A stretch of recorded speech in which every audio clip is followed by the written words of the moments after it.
and welcome to our Megacast TV channel. On this video, we're discussing all things that go bump in the night. We are joined by our good friend Simon, who is a member of a paranormal ghost hunting group.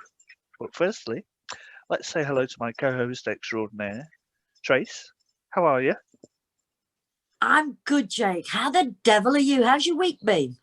It's been pretty good, thank you. Got noisy birds in the background, but apart from that, I'm all right. I know that one. That one. I've been for a nice pint in the pub today. Oh, what was that like? A bit of freedom. Oh, it was nice. It was cold because it was outside, but it was nice, thank you. It was good. Right, let's say hello to our Simon then. Good evening, Simon. How are you? Hello, good evening. I'm all right, thank you, guys. How are you both? We are absolutely fantastic, thank you. You're looking well? Yeah, I'm feeling good today. Today's been a good day. That is always a good thing, then. That is always a good absolutely. thing. Okay. Just been chilling out, watching a bit of Harry Potter. Oh, I got a little bit of Harry Potter. Definitely. Absolutely. Definitely. Absolutely. Right, so we'll crack on then, Simon, if that's all right. We've just got a few questions for you and about what you do and, you know, all that kind of good stuff.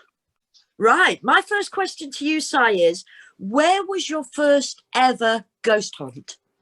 Oh my God, I can remember this so clearly because it scared the poop out of me, basically. So it was at Margam Castle in Wales. Absolutely beautiful castle. As you're driving up towards it, it's a massive Gothic castle. I can't even get my words out. A massive Gothic castle. Wow. So as you're driving up the road to it, it's on the left-hand side. And it's actually used as a school at the moment because the school where it is has actually closed down. And it's used as a boarding school. So all the kids have to sleep there. Oh, wow. Yeah. So anyway. So were there other people there while you were doing it? No, because it was at the weekend, so all the kids had gone home for the weekend and stuff, and they were in another part of the castle anyway. But you need to Google Margam Castle and just have a look at some of the pictures. It's just beautiful. It is absolutely stunning castle. And can I tell you a bit of the story about what happened? Yeah, go ahead. Yeah, that's good. So very first paranormal investigation, right? I was really brave and all this kind of stuff. Just going around the building, we heard a little girl singing Ring a Ring of Roses, which was very interesting. Also, we had, so as you go through the castle, the rooms get smaller and smaller and smaller as you go around. Back in 1977, I think it was, there was a fire in the building, which totally ripped the whole place bent the whole place down. Right. So all you've got is just so they've obviously started to rebuild it. The fire was caused by a chimney sweep going around sweeping all the chimneys and stuff. He had left one out. Oh no. Really? At a fire, and obviously just burnt the place down. So anyway, I decided at the end of the night to go and sit in a room on my own. Now, this was right at the back of the castle as well. Right. And it was in the matriarch's room, the nanny, basically, that used to look after the children. Okay. So she didn't like men in her room, but no one told me this. Oh. So I was sat there. I had one of these old-fashioned cameras in front of me filming my face. I had the screen turned round towards me, so I had a bit of light in the room. Uh-huh. So I started calling out. If there's any spirit here that wishes to communicate, either touch me or throw something. Why did I ask them to throw something? Oh, so, no. so they threw a stone at me that big, and it hit me on the side of my leg. Wow. The whole heart starts racing, and I'm thinking, oh my God. So anyway, I said, if that was you, I said, do something else. And all of a sudden, right, I was plunged into darkness. The spirit had actually managed to switch the camera off. Now, the only way they could do that is by pressing in the little red button and turning the switch. Really? And that's the only way to do that. I legged it. I absolutely legged it. And all they could do come running through the castle was me going, "Oh my God, oh my God." Oh, and that was your first experience? The very first experience. But now it's pretty easy going. Now I'm normally the first one down in the cellars and stuff, and love it. So, do you want to tell us the name of your group? And do you have a social media channel or YouTube channel or anything you want to share? We have, so we're called Paranormal Chasers. Sorry, that's wrong. So it's Moonlight Paranormal Chasers. Right. We're on Facebook. It's not actually my team. It belongs to a lady called Kathy. And we don't actually have a YouTube channel set up at the moment. We're thinking about doing it because obviously all the footage that we catch nowadays needs to go up on YouTube because a lot of people use that as a platform to do videos and stuff, don't they? Well, it's been like that for years. Is the videos in the group? Can anybody join the group on Facebook? Yes. Or So anybody can join the group on Facebook. Moonlight Paranormal Chasers. And yeah, so it's quite a busy group. There are some videos that people can go on and watch, and all that kind of stuff. We're actually booking agents for the Milton Road Baths in Swindon, which is where I come from. But it's also called the Half Hydro. Amazing place to investigate. It really, really is. So, Si, how many are in the team with you? How many are in your team, including you?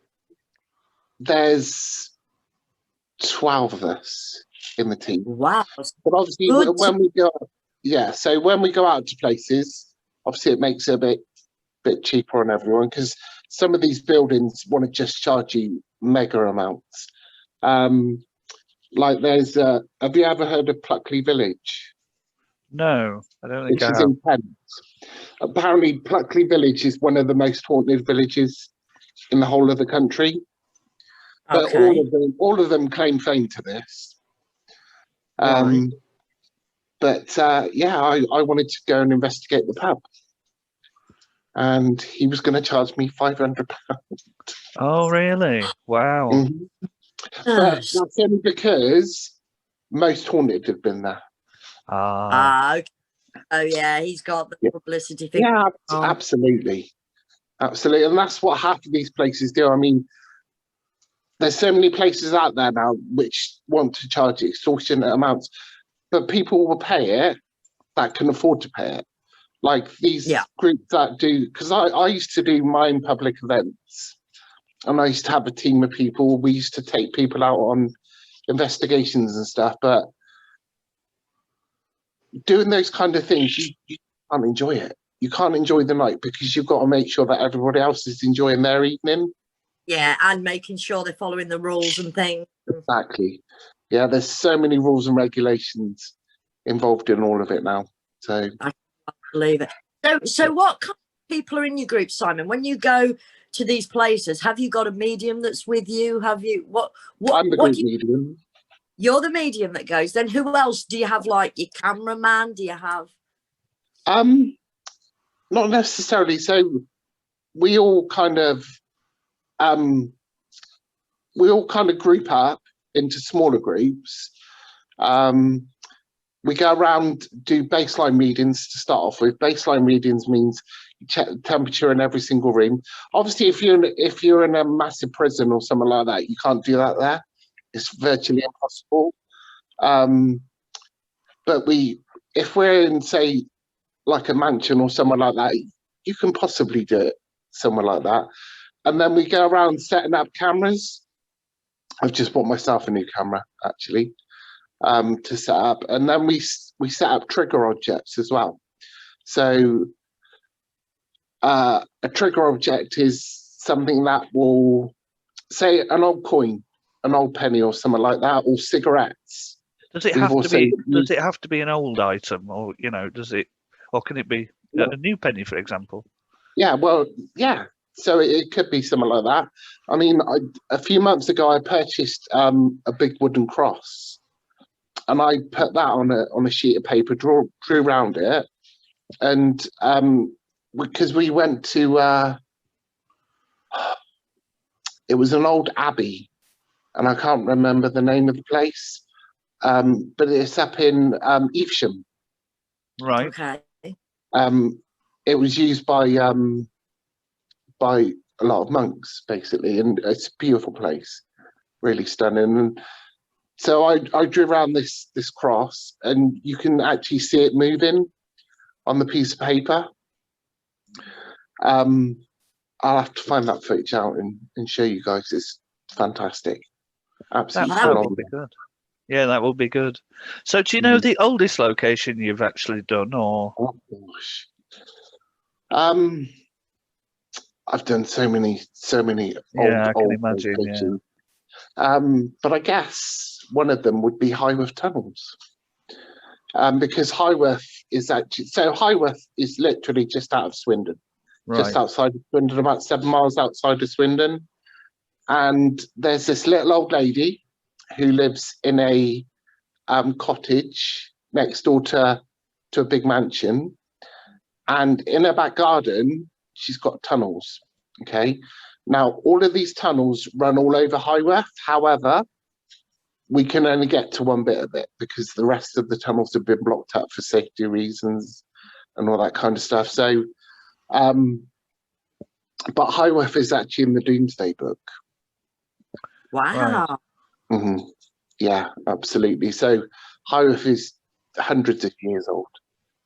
So, but if you want to find out a bit about Highworth, it's in the Highworth Historical Society. They do a lot of I'll have a check. About Highworth. So, where in the country has been the most exciting you've ever visited and the most active? Oh gosh. So I would say the most exciting place I've ever been to is Craig-Y-Nos or Craig-Y-Nos. I'm not too sure how it's pronounced, but it's Craig-Y-Nos, N-O-S, which is in Wales. And we had so much stuff going on down there. It was my very first visit, and it was home to Adelina Patti. She was a famous opera singer of her time, and you can actually find a piece of her music on YouTube if you type in Adelina Patti. And she lived to the ripe old age of 73, I think she was. The only reason she died was she fell down the stairs, broke her leg, and gangrene set in. But she was great friends with Vivaldi and another famous person of the time. I can't remember who the other famous person is, but she actually built a stage, a theatre in Craig-Y-Nos, and it's just beautiful. If you ever get the chance to stay and you like to go out for walks and all that kind of stuff, make sure you go down to Craig-Y-Nos. Definitely. It's in the middle. It's right in the centre of the Brecon Beacons. So fabulous. You've got waterfalls all around you and stuff, and it's you don't get no phone signal down there. That is the only trouble. And that night because then it was just left to go derelict, basically. And then someone went in, bought it, and turned it into a homeless place. Okay. And then that closed down. And then it was turned into a tuberculosis hospital for children. Oh, wow. Yeah. And there is actually a book written on this. It's called The Children of Craig-Y-Nos. They also got it on a PDF file on the Tinterweb, if you want to look that up as well. It's quite sad, some of the stories. So if they thought the children were going to die during the night, they would get put out on the balcony in the freezing cold. Really? Mm-hmm. and left to die. Dear. And if they were still alive in the morning, obviously they'd bring them back in again and put them out the next night. But yeah, it's some really sad stories. So obviously some of the kids that went in there had already lost their parents.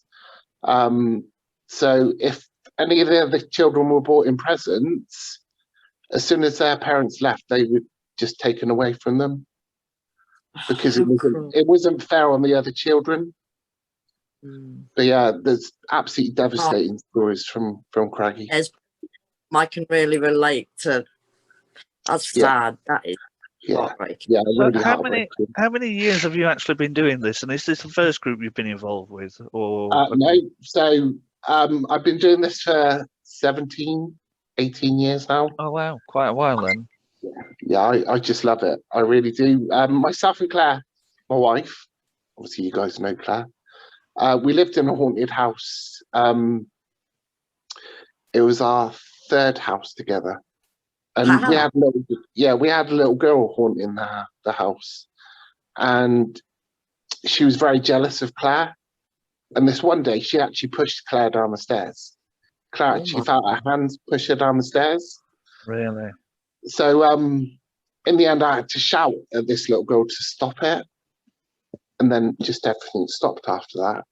But yeah, I've always been interested in it. I mean, when my mum was younger, Hannington, which is this side of Highworth, my mum and her two sisters used to work in Highworth, and then at night time they used to walk back across the fields to get back home. And in Hannington Church, they actually saw a glowing figure stood on the church. Yeah. So in this field, Si, is it because of all these experiences as a child that as you grew up really thought, this is my purpose, this is my passion, this is what I want to do?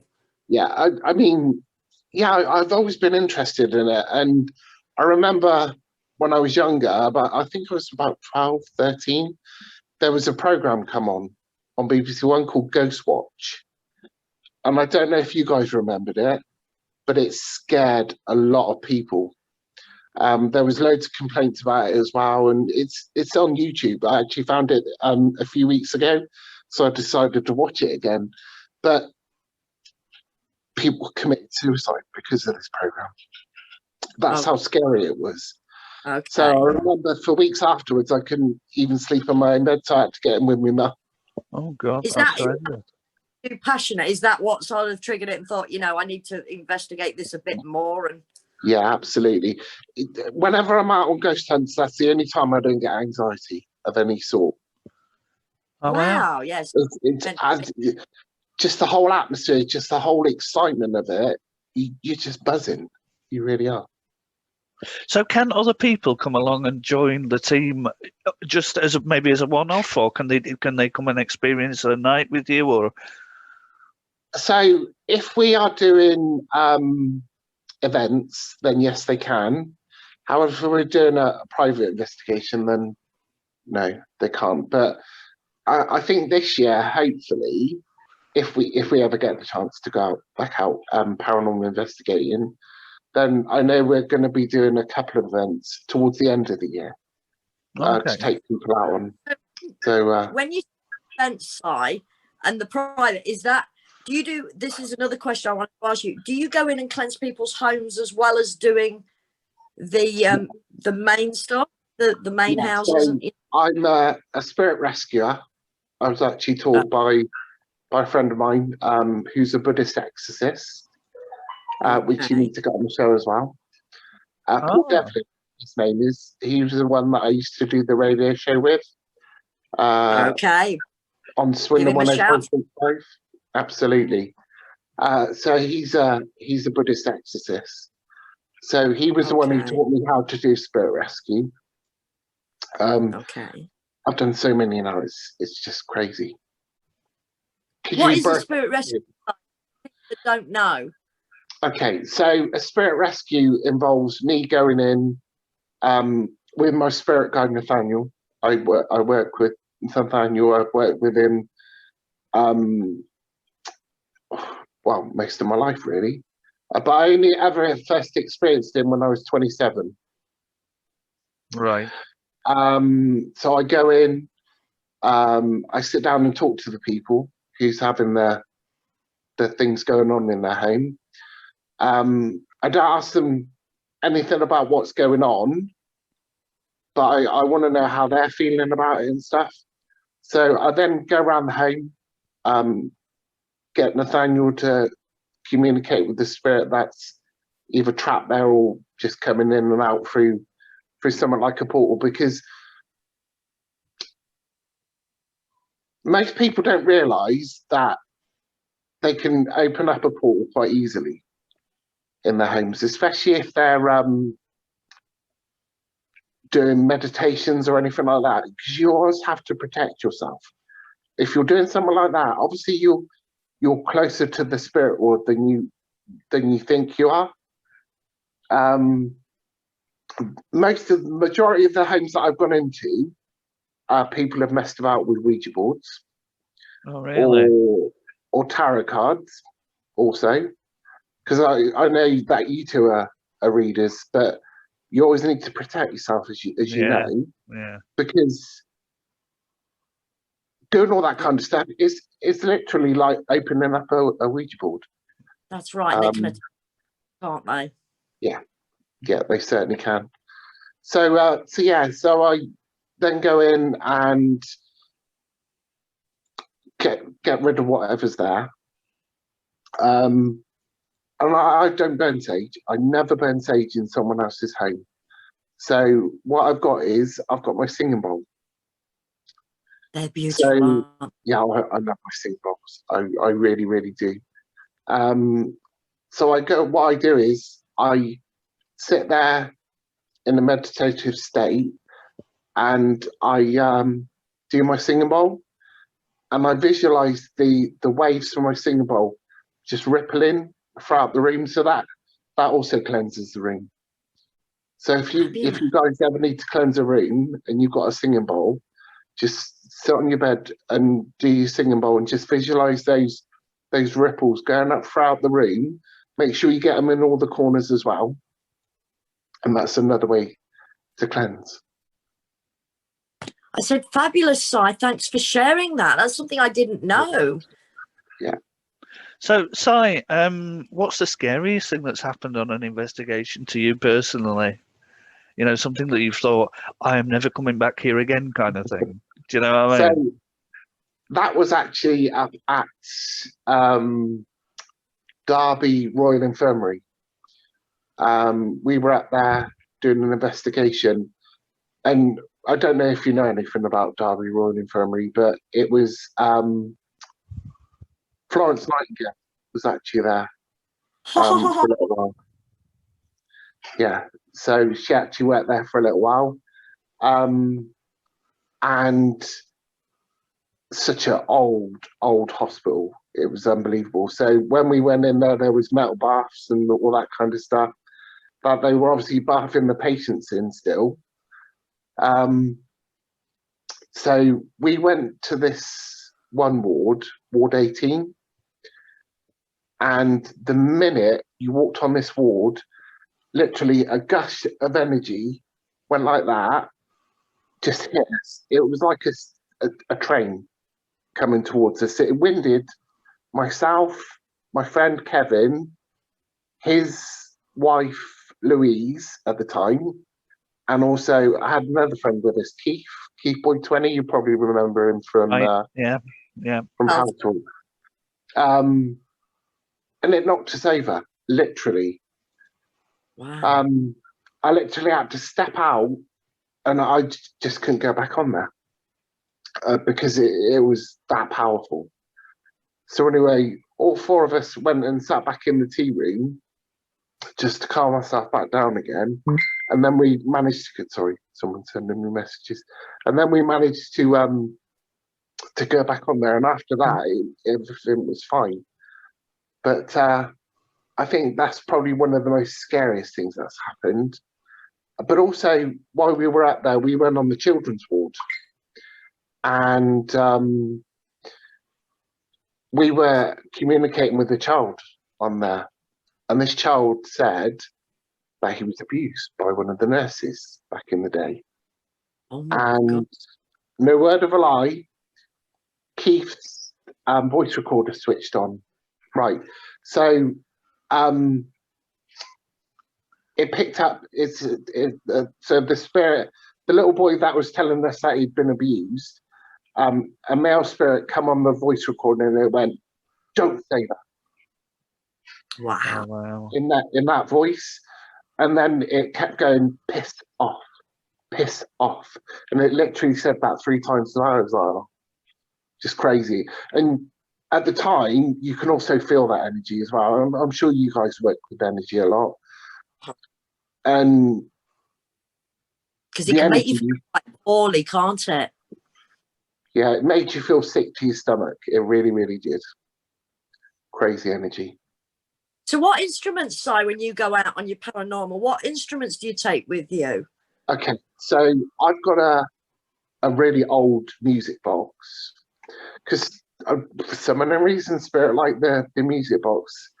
So it's one of these wind-up ones. It's wood, made out of wood as well. Wow. I've also got a paranormal teddy called Boo Bear. It cost me nearly £200 for this paranormal teddy. And he's also got like a really creepy American child's accent.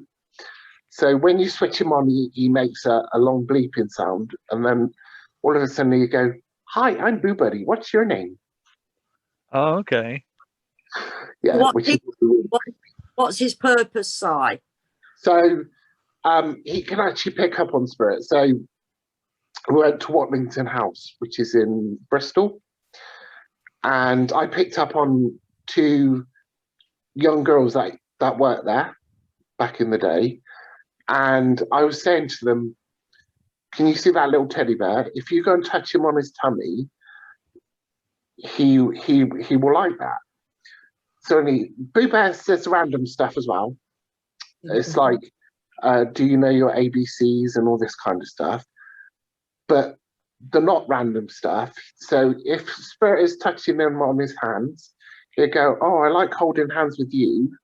Oh, wow. He will also say, if Spirit are touching them on his tummy, which we were getting these 2 girls to do, he say, "Oh, Boo Bear is ticklish." Oh, wow. So you know with the bear triggering that. I've never heard of bears before. How fascinating. I know, it does sound interesting, doesn't it? Ghost Stop actually sell these paranormal bears, but they're like $200 and some odd. So when you do these meetings, Si, do you do them in the daytime or in the evening, or? We travel up during the day. Right. If it's quite far, we travel up during the day, but we tend to do it more at night time. Part of the reason for that is it's a lot quieter at night time. You've got no one else walking about. And they say ghost hunters do it in the dark all night long with battery-operated toys. I like that. But yeah, we always do it during the night time. So. Have you ever brought anything back with you, Si, that you shouldn't have done? Like, have you ever had to? Yes. So I actually brought back this woman, and she kept waking me up during the night. Have you guys ever seen the film The Ring? Yes. Yes. Or The Grudge? I haven't seen The Grudge, but I've seen The Ring. Okay. I've seen. So this woman looked pretty much like that. She had long black hair. Oh, wow. She was in a nightie. So I think I might have brought back from the Royal Infirmary with me, but she wouldn't leave for me. I just couldn't get rid of her. So my friend Paul literally had to come up and help me. I remember calling at the bed one night. Wow. Yeah. And I opened my eyes, her face was here. Oh. No. Yeah. That was panic mode for me. Yeah. I did. I shot up out of bed. I think That's probably the fastest I've ever got out of bed before. So yeah. Well, crazy. it's been absolutely fantastic talking to you, Zion. We could go on for another, couple of hours. I'm sure there's a lot more questions that we could be asking.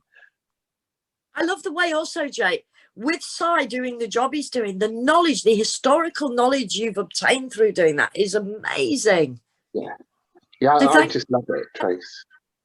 Thank you for sharing, Si. It's been a privilege to get to know you. I mean, I've known you on a personal level for a long time and never as a career level. So it's been such an honour for you to come tonight. And thank you so much. Yeah, thank you for your time, Si. You're welcome. Thank you for your time. It's been amazing. Well, that's all we've got time for. So we will see you in our next video. Don't forget, we're published every Sunday. Please like, share, and comment. And don't forget to click the bell so that you can keep notified when we do publish any videos. On that note, I'm going now. Bye. It's a very good night from her. And look after yourselves. Remember, you are unique.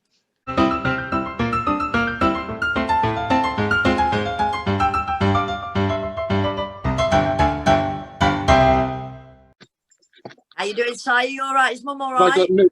Am I got any noogies at all? No, you're all right. Trace, I've started recording. I have to find this bloody button, stop the recording thing. Just a minute.